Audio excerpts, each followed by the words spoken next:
Hello, everyone, and welcome to the program where everything is up for discussion. You got me, Jeff, and alongside, as always, the lovely Shannon. Hi, Jeff. Hey, it's one of those nights, folks, where we're going to be completely honest with you. Definitely one of those nights as a journalist or talk show host or TV host or whatever you want to call us, that really tries you. We just found out just moments before coming on the air that a couple dear to our hearts and friends of ours personally that we've traveled with over many years was found dead today in Nevada from an apparent murder-suicide. And we here at the station are all shocked, and our hearts and our prayers and our absolute condolences do go out to the families and friends of Mark and Debbie Constantino. They've been having some problems for a while apparently, and things obviously took a real turn for the worst. And I can honestly say that we're in complete shock. We, again, just found out moments ago what had happened here before going on the air. So we're going to do our best to pull it together for you guys here tonight and see if we can't get through this one. But we do ask for your prayers and your condolences to the friends and families of Mark and Debbie Constantino. And Shannon, it's been one hell of a crazy week, not only with what we just found out, but everything we were going to talk about. I mean, you're a victim of identity fraud. They found out who little baby Bella really was, and some horrifying things going on there. And it's just really one of those weeks where you huddle up next to your loved ones and you're grateful for what you have. And we'll tell you guys, going to be a tough one tonight. We want to take a minute here to thank everybody that makes this show possible, and of course our friends over there at Leominster Storage Solutions on Central Street have been one of our oldest and most true and tried sponsors over the years, and we want to thank everybody over there as they do a fantastic job, and thank you for supporting us. And of course, every morning I start out with my Sasquatch coffee, and they've been a huge supporter of our show. We want to thank them, and to find out more, you can go to squatchcoffee.com. And of course, the owners of Mariano's Restaurante and Bailey's Bar and Grill in Townsend, huge supporters of the show. We want to thank them as well. And going to be able to do this, Shan? Need a Kleenex. We'll hook you up with all that. We definitely want to thank you for joining us, not only here on UpForDiscussionLive.com, streaming worldwide, and also on myptvonline.com, but also on your local television sets, and Comcast and Verizon is broadcast by LATV. And a huge thank you to everybody over there, Carl, Tina, Jack, Jane, and Robert, who continue to make our life easier, and the entire crew there that help us out a ton. So I want to take a minute here. I would be remiss, and Stephen Lancaster would kill me if I didn't take a second to say happy birthday to Joan Jett, who turned 57 years old today, Shannon. According to Stephen, the hottest rock and roller to ever don a stage. So happy birthday to Joan Jett. And we always want to invite you guys to jump into our chat, join us here, and we definitely want to hear what you have to say about things going on, not only in your world, but in ours as well, and everything that we're talking about. You can call in live to us during the show. We'll put up the number here in just a bit. And we do have a lot to get to tonight, including a woman besides Shannon that was a huge victim of identity theft. And guys, if you don't think this can happen to you, think again, because the story that we're about to tell you is absolutely shocking as well. And more breaking news out of Massachusetts right here locally today. A boyfriend, mom and boyfriend, facing charges now of murder in a huge court case coming up that's making national news. Grim details coming out about baby Bella, who is now identified.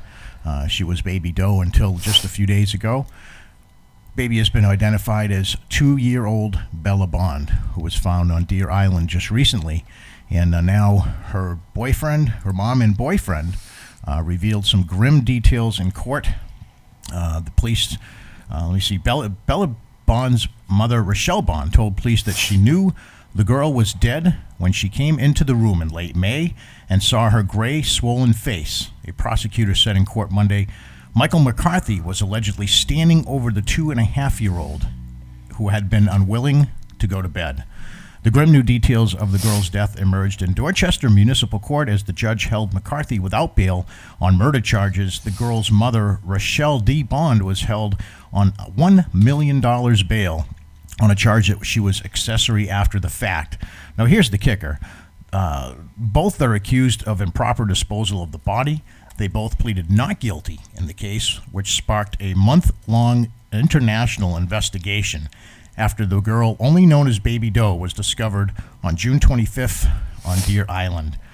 The guy was saying that the little girl was possessed, which is why he killed her. So they're both whack jobs. They're both notorious drugs and crackheads and all that stuff, the worst of the worst. And unfortunately, very grim details coming out of the city of Fitchburg and the city of Dorchester, where, Shannon, there's a connection to you. You actually knew this person going back into college. My friend at Mount Wachusett, my first year of college. Wow. Nobody believed me until yesterday when a police officer did confirm, because he was in our class, he did confirm that she was the right girl that did go to college with me at Mount Wachusett, class of 93, year of 1993. So Rochelle, we were close. We actually called each other on the phone and hung out during lunch hours and took classes together. Wow. And she did not appear at the time to be the type of person that would do this, but she hit hard times. She's exactly the same age as me, and she began a life of drugs and prostitution. So it's just been a crazy week all around. It is, and it's amazing, what happens to people. It really sparks a lot of more controversy, Shannon, because they had several children, a couple of which she had several children, a couple of which were already taken away, and for some godforsaken reason, poor baby Bella was stuck with this mother, whose boyfriend at the time added, after the girl died, she was a demon anyway. It was her time to die. That's what these whack jobs said after they killed this poor innocent little girl. And, it really raises questions about DCS, Division of Child Services here in Massachusetts, who have already come under fire after a few months ago. It seems like less than a year ago, Shannon. The little boy's name escapes me. Jeremiah Oliver. Out of Fitchburg, whose body was found on the side of 190 in Sterling. Yeah. And same thing. History of DCF reports, abuse, and for some reason, after multiple visits from DCF, these children are allowed to stay in these homes. And worst case scenario is now coming to realization, because my question is why in the hell did they take the two kids out and leave this poor kid there? I have no idea. It's just Department of Child Services at their best again. Here we go again. Yeah. Another life lost because of negligence from a government funded agency. And what's next? Who's next? Well, they keep saying that they're going to look into revamping the system and the way things go, and taking another look at the department. And they sure as hell should have learned this shit just a few months ago when Jeremiah Oliver, who was another kid, I want to say he was 4 or 5 years old, Shannon. He wasn't very old at all. He was a 5-year-old. 5-year-old. So how many of these kids does it take before you make some real changes and not just talk about it? And that's the problem, with a lot of things today. There's a lot of talk about changing things, but not a lot of change going on. So very, very sad news coming out of Fitchburg and Dorchester, Massachusetts. And, it's been an absolute crazy week. We're supposed to be kind of enjoying the fall weather. Fall is here, and it's definitely getting cooler. The leaves are falling, and the brisk mornings and evenings are now upon us here. And, of course, football is here, and that means turkey dinners are coming and holidays are coming. And, then you get hit with a week of this crap, and it's like, wow, It's going to be 70 tomorrow. Don't sweat it. All right. Well, that's good. Well, we're going to kind of keep the train rolling here. We have a lot to get to, including incredible stories about identity theft. And, again, if you don't think this can happen to you guys, think again. All that, and Shannon Sylvia will be bringing you the Who Does That in just a little bit. So stick around. You're watching Up for Discussion Live right here on PTV. Up for Discussion Live is brought to you in part by Lemonster Storage Solutions, Sasquatch Coffee, Mariano's Restaurante.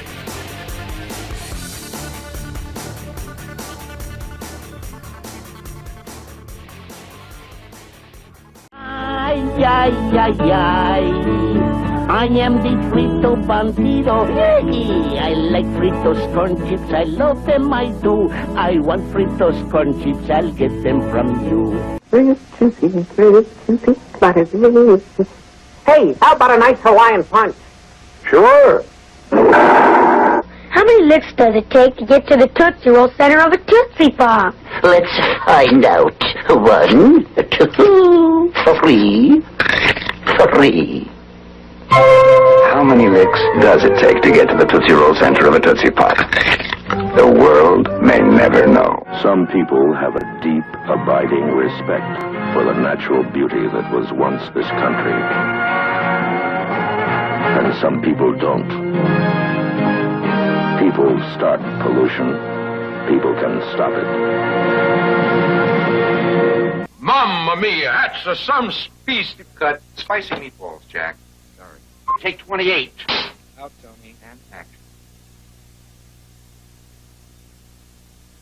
Mamma mia, that's a spicy meatball. Cut. What was the matter with that? The accent. Huh. Cut. Cut. Micey, micey, ballsy, ballsy. Cut. Take 59. And action. Sometimes you eat more than you should. And when it's spicy besides, Mamma Mia, do you need Alka-Seltzer? Sooner or later, you're going to try a white owl. And when you do,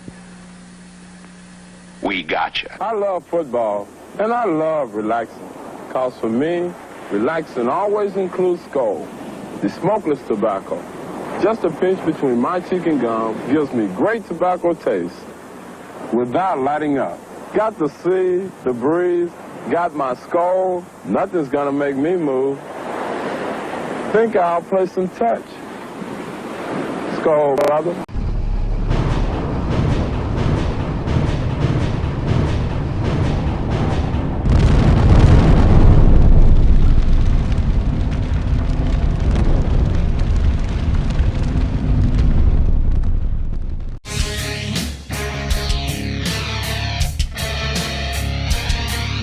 Up for discussion with Jeff and Shannon Sylvia. We'll be right back.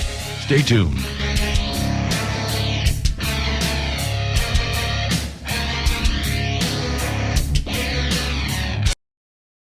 Hey everyone, this is Scott Rockenfield from Queensryche, and you're watching Terror Rock TV.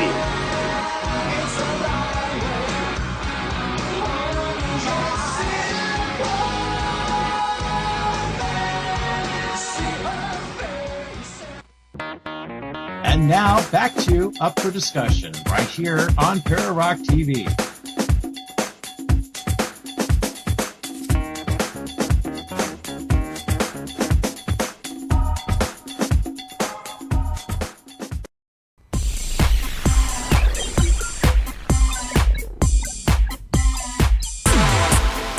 Oh yeah, when you hear that music, it can only mean one thing. It's that segment of the program when Shannon Sylvia asks, who does that? And now, ladies and gentlemen, I give you Shannon Sylvia.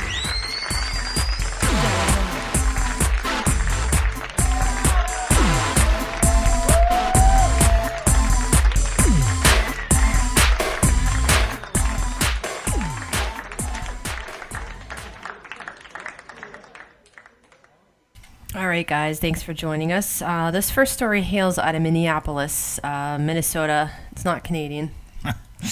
Close. No, it's close. Yeah, you're getting up there. You're in the northern part of the country. So I don't know how much you guys have ever spent on making a sandwich, but this guy spent about $1,500 on one sandwich, and it took him about 6 months to make it. How does one do that, Shannon? Well, it was an experiment. Okay. A YouTuber spent 6 months and $1,500 making a sandwich truly from scratch, including growing his own vegetables and making his own cheese. Oh, Okay. Andy George, star of How to Make Everything YouTube channel, posted a video to the site titled How to Make a $1,500 Sandwich in 6 months. I spent 6 months and $1,500 to completely make a sandwich from scratch, including growing my own vegetables, making my own salt from ocean water, milking a cow to make cheese, grinding my own flour from wheat, collecting my own honey, and killing a chicken myself. Wow. He wrote in the video's description. Video shows how he ran into some unexpected obstacles, such as being stopped by airport security when they confused his harvested sea salt for illegal materials. Could see that happening. As for the finished product, George says, it's not bad. That's about it. Aww. Wow. Who does that? You know, the thing is, if you're going to put all that time and effort and money into something like that, maybe you could go way out there on a limb and make 2 sandwiches. You know what I mean? Just 1 sandwich? Really? For all that work? Just a one-off? Go to Subway. Really? $5.99 special, 6-inch, you know? No, that's for the 12-inch. All right, well, I guess you know Subway better than me. 6 inches, like $2.99. Yeah, ask Jared. It's not even 6 inches. They short you. Yeah, well, really ask Jared. So, this one's kind of gnarly. An FIU foot-sniffing suspect arrested after a scooter chase. Foot-sniffing subject. Foot sniffer! There's always a Florida story. Come on, foot sniffer! One comes from Miami. A man accused of smelling a woman's feet at the Florida International University's library was arrested after crashing his scooter during a chase. Investigators say an alert was issued Monday seeking the public's help with identifying a man caught on camera crawling underneath a table to smell a woman's feet. Oh, my God. Let me just say that he would not want to crawl under my table to do the same to me, or he's in for a surprise. Little block cheeses.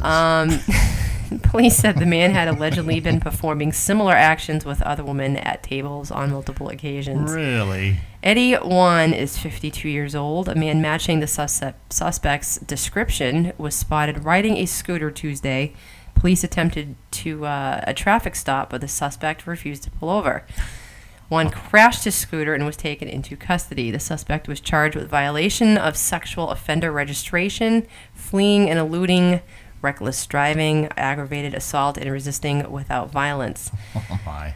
FIU students said they were shocked by Juan's alleged actions. I'd be so freaked out, I don't know what I would do, said a student. I would probably kick him. Yeah, it looks like he got kicked there in the face anyway, right? Who does that? Wow. I mean, really? Is it that important? Really?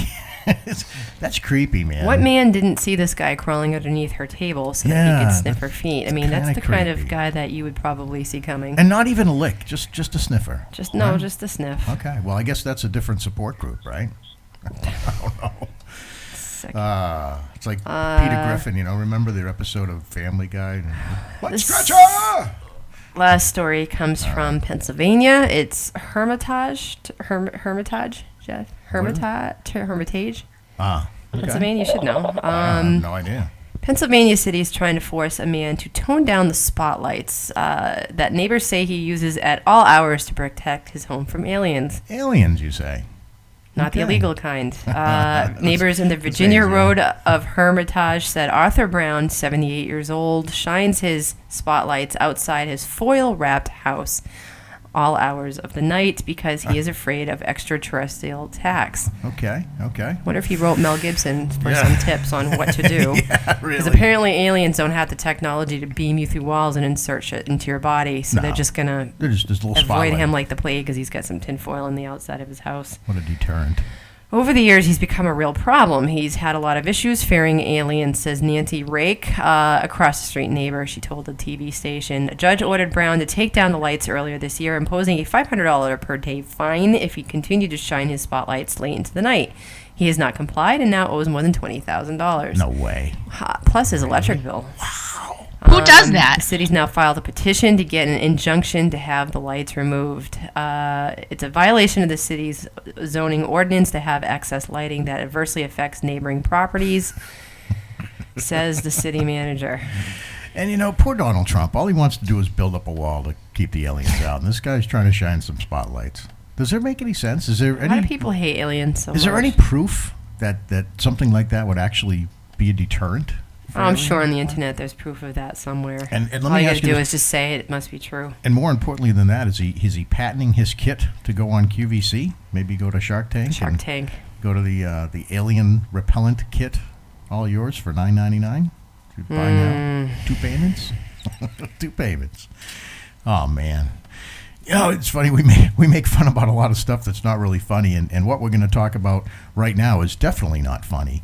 We put it out there on Facebook every week and get our public opinion, and I wanted to find out who might have been or knows somebody that was a victim of identity theft. And you'd be surprised to find, there's a lot more out there than you might think. And Shannon, just before we go to the phones here, you were recently a victim of a stolen credit card. Mm-hmm. I was. Got a call Thursday night of last week as I was about to enter a nice hot shower from the fraud department at the credit card company saying, "Did you do these charges?" And the first thing they read off to me, "Yeah, I did that earlier today. That was me." Wow. Yeah, we're going through an expansion, so it's not like me to spend money. But the other 2 charges I did not do, and they were pretty excessive. That was the most I've ever been whacked in my entire life with credit card fraud. And that one kind of stung because I just wanted to make sure I made my payroll on Friday, which was tough. But, the bank over there at Enterprise, of course, they came through and did everything swiftly for me, the best that they could. And, I contacted Instacart today. Mm-hmm. Instacart being one of the bigger ones, okay. The bigger charges. And so it was the recipient, if you will, of one of the fraudulent charges then. Well, they were the people that sold whomever, whatever, but they won't release that information to me. I said, this was my credit card, and it was for a large amount of money. What was purchased? And they said, we can't give you that information. What was this person's name? We can't give you that information. Where did this person live? We can't give you that information because it is a violation of their privacy. A violation of their privacy, which they just actually stole because from there you. might be a law broken if they gave that to me, right? Wow, isn't that hypocritical, really? You can't give away the violator of the private information. I don't get it. That's insane. So ultimately, what happened? So I don't have any information because we wouldn't want to violate the privacy. We'll just let the thieves, sit in the corner and nobody will know. It's not even worth calling the police over because they're so overwhelmed. They're not going to look into it. Really? And we'll just hope some vigilante somewhere in this world, in some corporate office, will actually investigate this and go after them because there's got to be video footage or something of someone somewhere. So now, correct me if I'm wrong, but one of the charges that you discovered was fraudulent was actually to pay their taxes? We're looking into that, so I can't insane. confirm nor deny. Okay. But there were several different kinds of transactions. 2 of them were for commerce. So it's just unfortunate. I don't know how it happened, but obviously somebody had use of my debit card. And it's funny, you do online shopping, and now they ask you for the security code in the back of your card. Yeah. What is that for? That is a secure code because as the credit card companies work, there are what they call qualified and non-qualified transactions. And being in that industry for a few years, I happen to know the difference. And a non-qualified transaction would be something that you would key in or take a number over the phone, thus non-qualified. Now, a qualified transaction, which is let's say a lower fee to the merchant charging, is when the card is presented in person, thus supposedly less risk. So that's why they have that 3-digit code on the back, so that there's, if it's presented in person, there's obviously less risk of what happened to you. Yeah, well, the code doesn't help me one bit. Just helped me get into somebody's e-commerce site a little bit easier. So it's crazy. So much for a security code. All right. It's just pathetic, and it's been a gross week. Well, I guess so. All right, we're going to go to the phones, 323-902-6661. We want to hear from you if you have been or know somebody that has been a victim of identity theft. And we do have a caller on in the 978 area. You're on with Jeff and Shannon.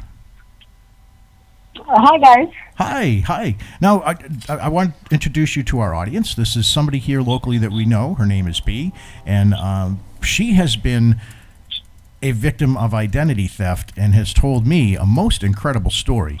I'd like for you to share with our viewers watching what in the world happened to you? And first of all, take us back a little bit to that part in your life and you know, what was going on in your life at that time and how shocking this was to you. I was actually at the time on the PTO at the school, and the day that the cops showed up at my house, I was actually just getting out of the shower to go to a PTO meeting to run a school store at my daughter's elementary school. Okay, wow. So the funny, ironic thing is I had just done jury duty like 2 weeks prior to the FBI showing up at my door. Wow. You had done what? I had just been on a jury and done jury duty. So you 2 had weeks prior. just done jury duty, and all of a sudden they're at your house. All of a sudden I have 4 FBI agents and 2 Leominster police officers at my door, knocking on my door, asking me, "Is this you?" And they had a copy of my license and my information. And I said, "Yeah, that's me." And they said, "Okay, can we come in?" I let them in, and one of the FBI guys says to me, "Well, you have 9 pages of larceny charges." 9 pages. I was looking at 30 years in jail. Oh my God. Minimum. So this is worse than, like, well, I shouldn't say worse, but this is a whole other level than getting your credit card number stolen and having money charged. They've now accused you of severe criminal activity in which you're facing jail time. Oh, absolutely. I wish I could say it was just my credit or my credit cards or my bank account. No. They took over my life. It's still, to this day, I still deal with it. They took over my life. This is FBI. This has gone way beyond local and even state law enforcement. This is now federal law enforcement, and they're not taking no for an answer. They're now convinced that you are guilty and are being brought through this process. Well, the thing that saved me was because I had been living in the same location since 1997. And when they went to the office of where I lived, they said, "Yeah, this is her, but she's been here since such and such a time." And I mean, I did all kinds of volunteer stuff there. I did all kinds of volunteer stuff at the schools. So I was pretty, I did volunteer stuff for the Girl Scouts, so everybody kind of knew who I was. And as they were investigating this whole case, but because it was an FBI case, because it was 9 pages long, because there were so many charges from different places, they had to bring me in. They had to bring me in, period. Wow. And it was insane because even one of the Leominster police officers said, "We really don't think this is you, but there's nothing we can do about it. We have to bring you in." Wow. And they did. I actually got handcuffed outside of my home. And fortunately, neither one of my kids were home. I was out before they even realized it, but I did. I got fingerprinted in the whole 9 yards. Wow. So they marched into your home on a day just like any other day. You gone about your normal business, and all of a sudden, you find yourself in this absolute nightmare where somebody has not only stolen your identity, but has committed major felonies to the point where you're facing jail time. Now, what do you do? I mean, who do you call? What was your first reaction to this, and what did you plan on doing in the first 24 hours? My first call was to my mom. Okay. It was the only thing the only person I could call because I was home alone. I was heading off to a PTO school store thing that we did every week, and so the first call was to my mom, and she called my dad, and they told me where they were taking me first, and then that they would figure it out from there where I was going. Fortunately, they took me right there to the Leominster court. I spoke to a court-appointed attorney that they gave me right away until my attorney, and then my dad got our attorney, and he arrived, and then he took over. But that's when I actually found out the magnitude of trouble, really, that I was in, of what I was really in and what I was looking at. Because they kind of explained it to me a little bit, but I was in so much shock. Sure. That it just didn't really hit me right away. And when I'm sitting in a jail cell, really, and thinking, like, what am I doing here? Wow. my attorney literally sat next to me and said, look, this is what's going on. And he just showed me charge after charge after charge. Larceny over $1,000, larceny over $9,000, larceny over the amounts were just astronomical. Wow. It was 9 pages. It was 9 pages of charges, which is why the FBI was involved, because there were larceny charges that went all across northern United States. They had gone to Wyoming and to Wisconsin and all kinds of places. They actually even worked for 4 years under my social. And I think that's one of the things that disgusts me about, unfortunately, you talked about privacy, and they can't tell you some of these things.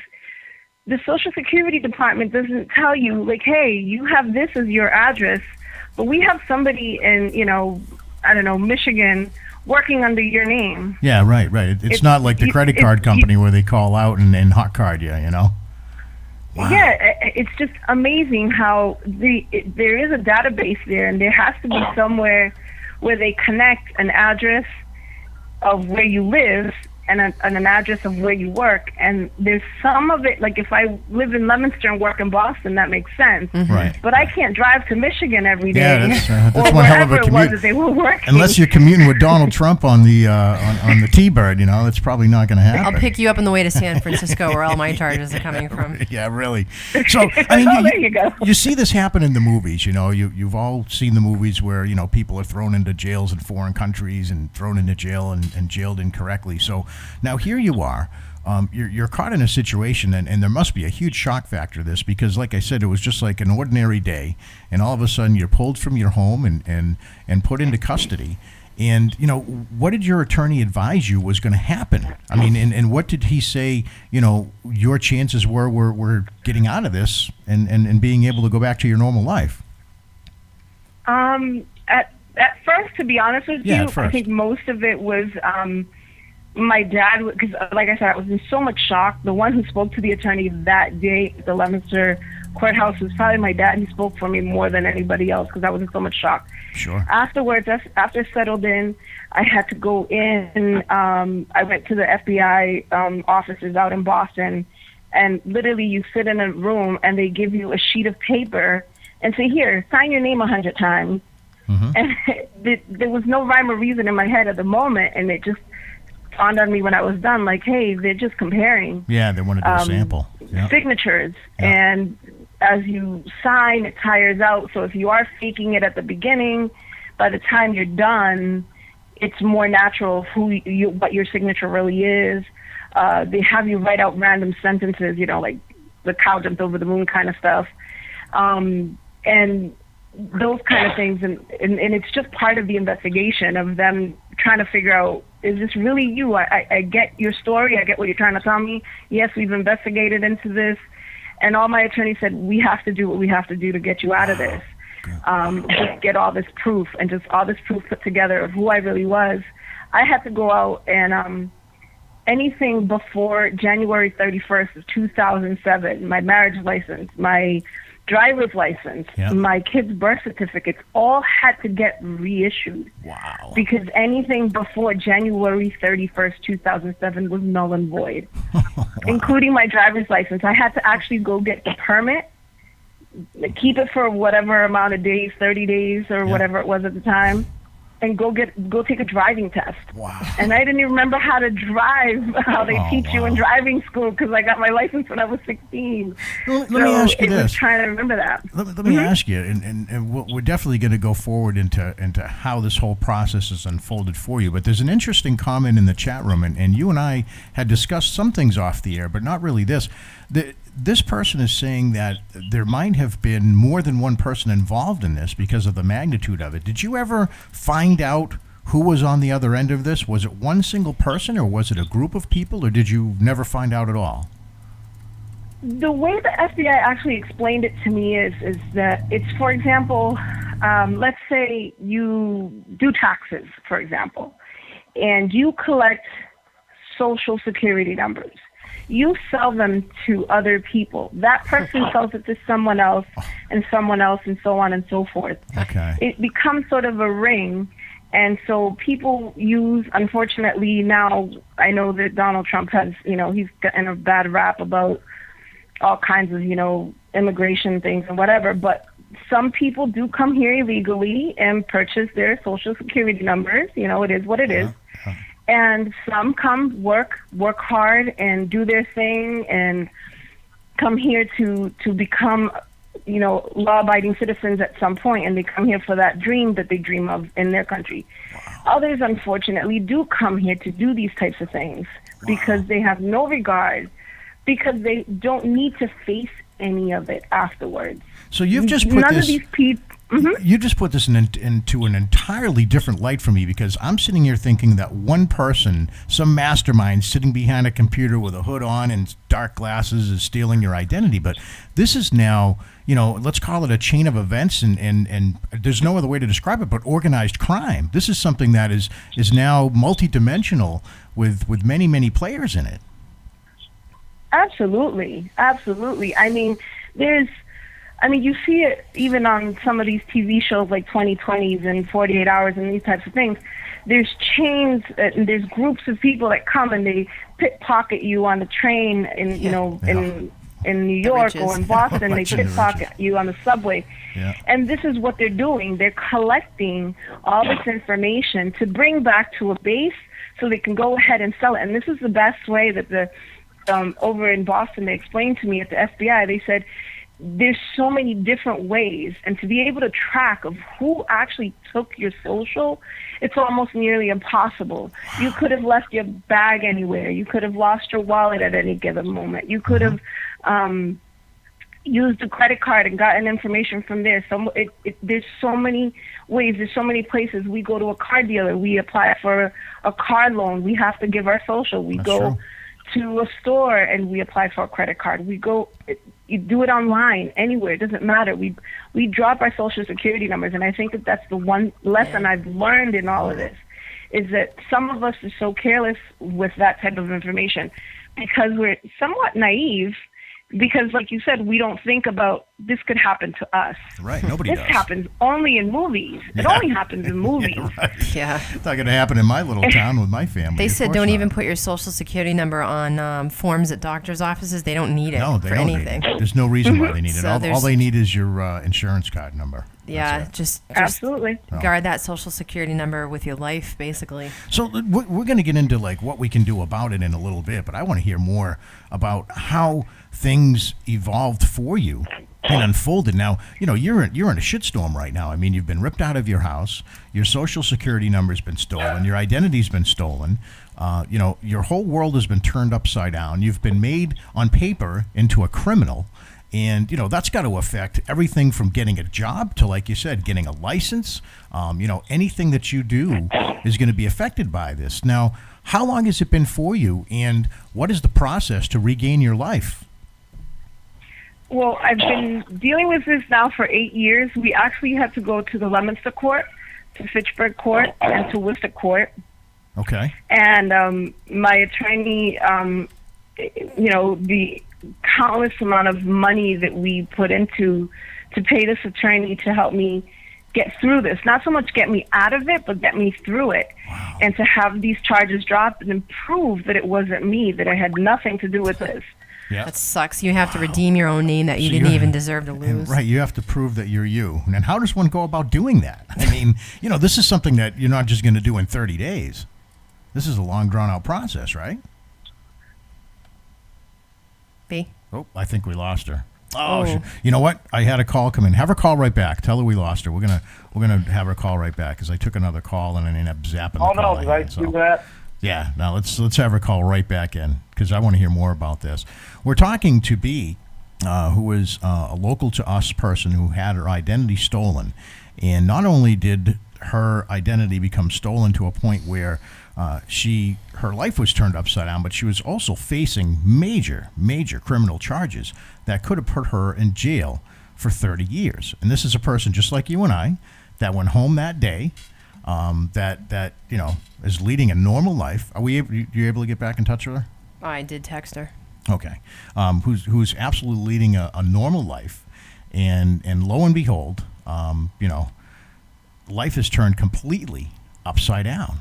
And it's been years for her.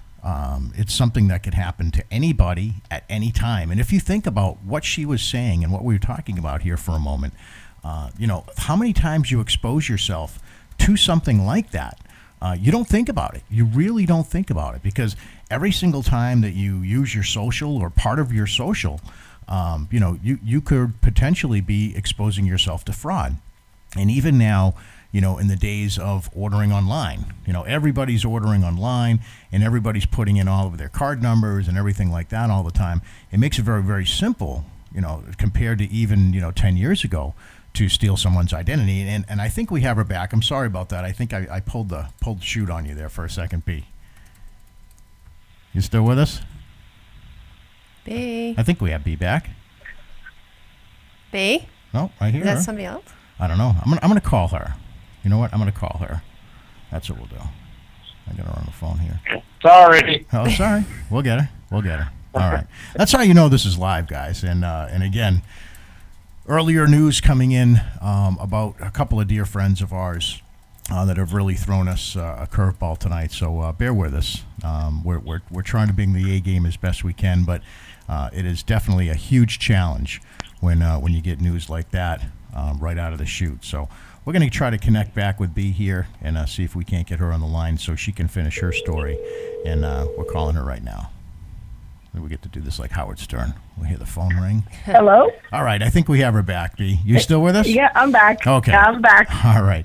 So where we left off with you is that this has been a long, arduous process for you. It's nothing that's just going to take 30 days. This is something that is going to take a long time. Now, specifically, how long have you been dealing with this, and what are you facing? Because you're still dealing with this.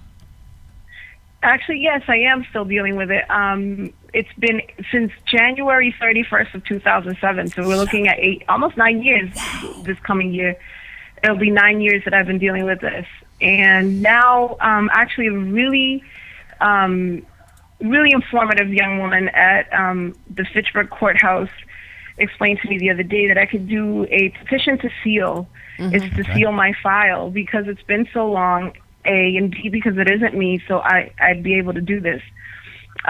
She did tell me I do have to go into Boston to do it, but I'm kind of looking forward to doing that because finally I think that's the first step to finally starting to get my life back. So that's federal court. That's nothing you can do. And you're talking about driving, an hour away to just start this process of sealing a record that went wrong. Now, are you going to end up having to apply and ultimately get a different Social Security number? She should.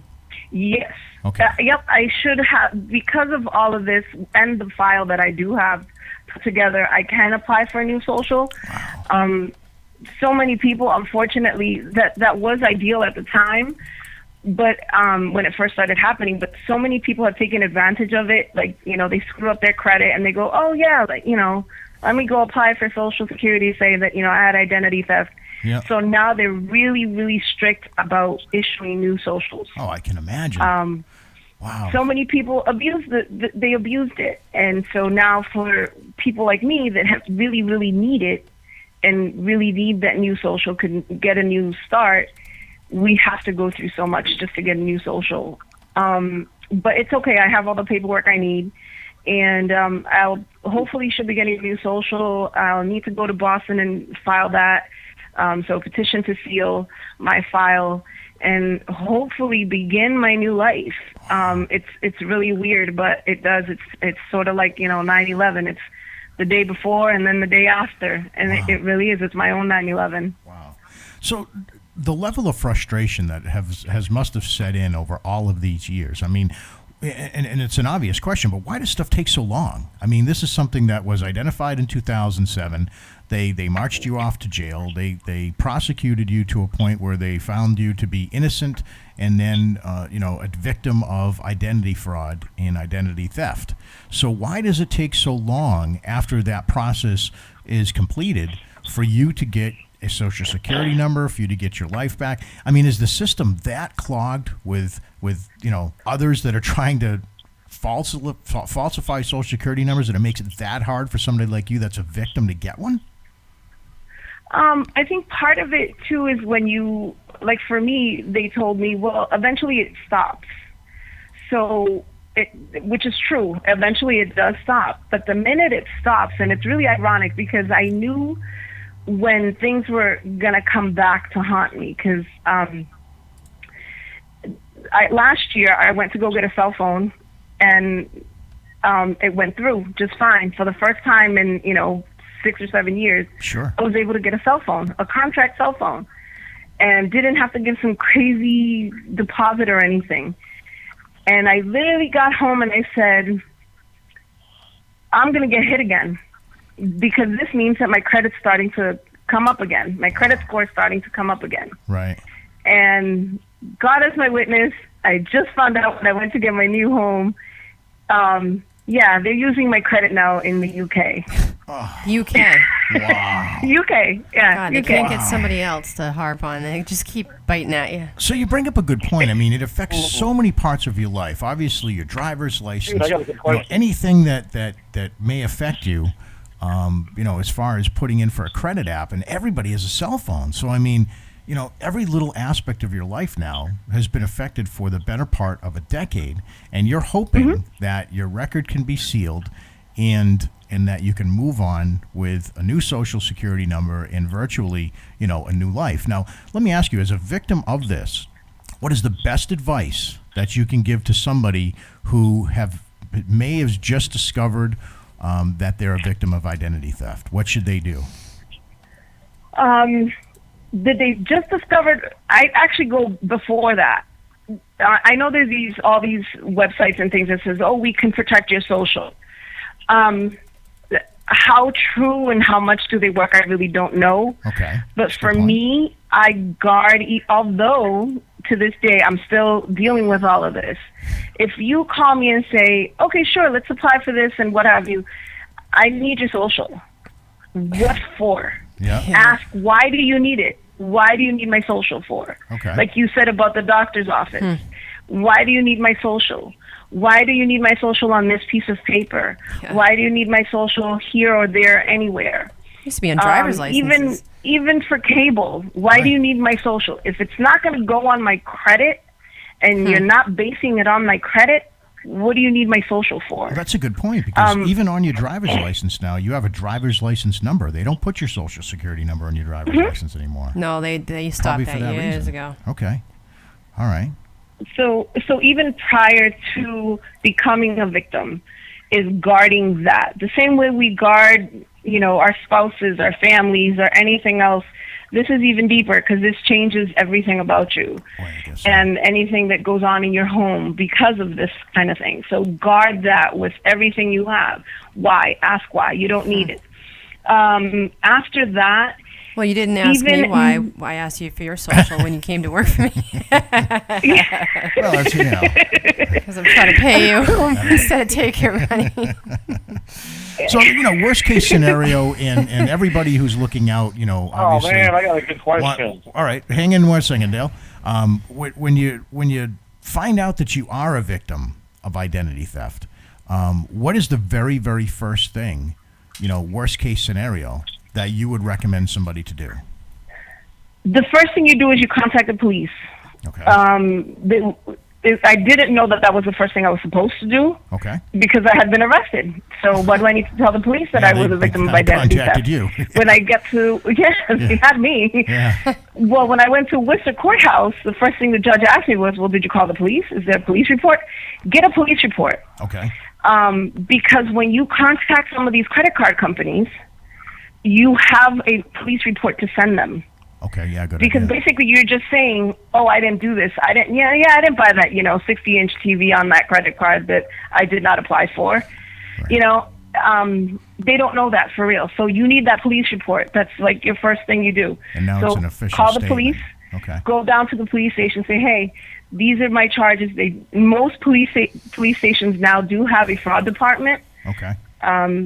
Most of them do. I don't know if some of the smaller towns do or don't, but I know like places like Worcester and things like that do.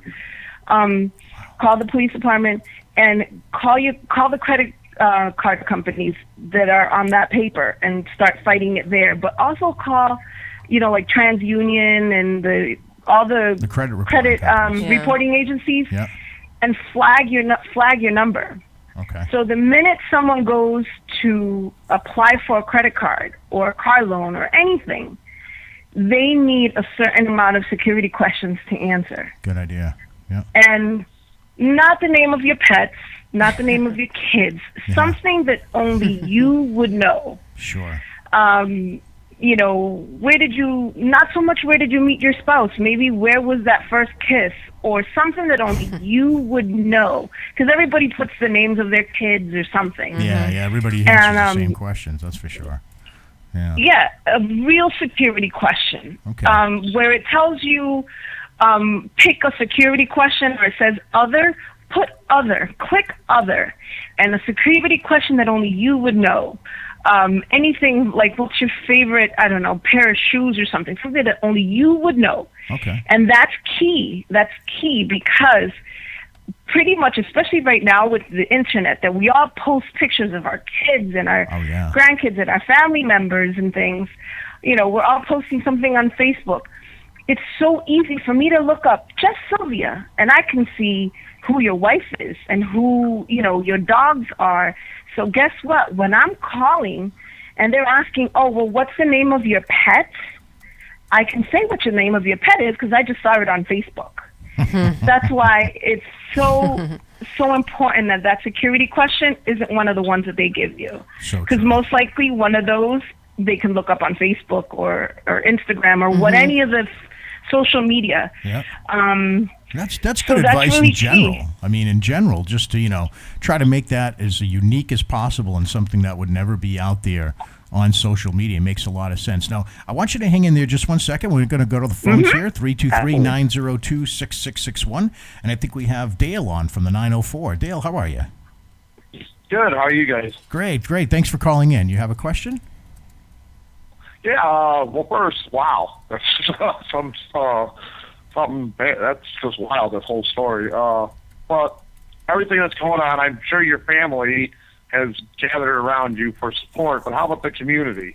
Your people you dealt with, the store you went to, the PTOs, the people, the teachers or other parents. That's a good question. And how's the community treated you in your area?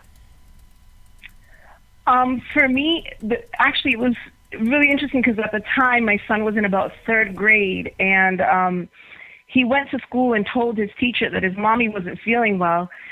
Because I went into such a state of depression, I only got out of my bed to get up, send him to school, and get back into my bed and get him off the bus again, and that was it.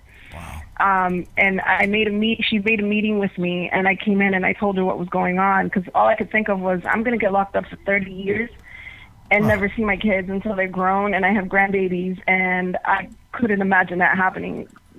It was incredible. And it was funny because she said, what are your court dates?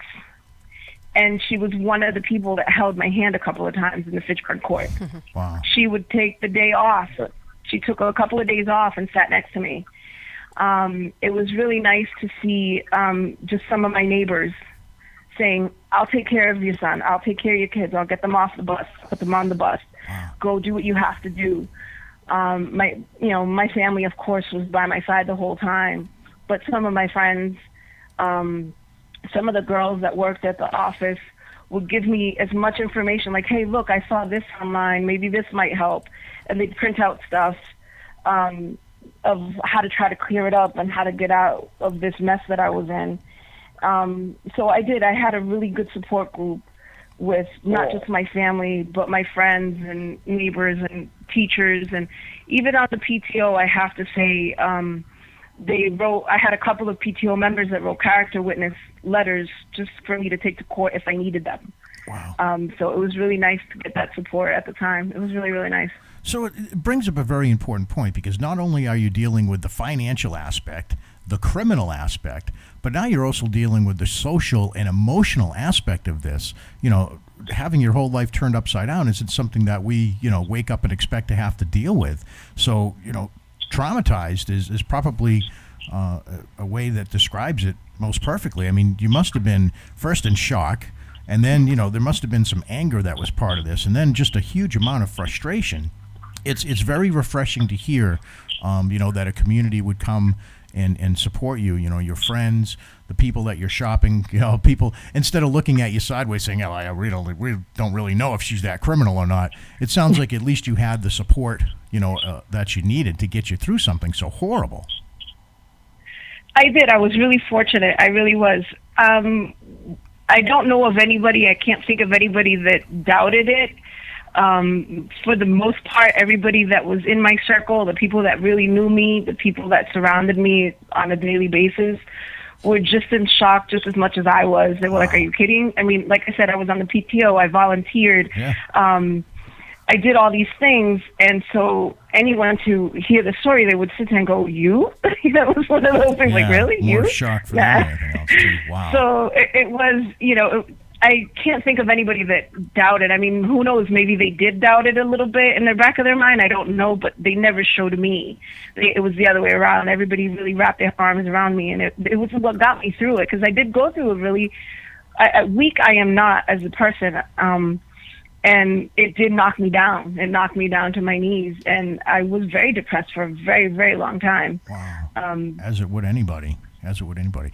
As we wrap up here, I want to thank you, first of all, for calling in and sharing, most courageously your story, because it's brought to light a lot of things to me, and also I'm sure to anybody watching and listening, about identity theft. It's not just one person sitting behind a computer. It's a very organized web and net of criminals out there that are destroying people's lives every single day. And again, if you don't think it can happen to you, think again. Some great advice about how to protect yourself and protect that Social Security number. Be very unique with all of those questions that you answer. If by chance you are shopping online, make those security questions so unique and nothing at all that you would ever post on social media. And don't open yourself up to that kind of thing.